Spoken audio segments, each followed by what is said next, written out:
12 জন 12 জন বন্ধু টবে বসে আছে। যে সকল বন্ধুরা টবে বসে আছেন প্লিজ একটা করে লাইক ডান করে দেবেন বন্ধুরা।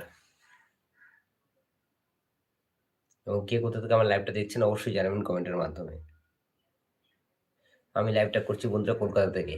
আপনারা কোথা থেকে আমার লাইভটা দেখছেন অবশ্যই জানাবেন কমেন্টের মাধ্যমে।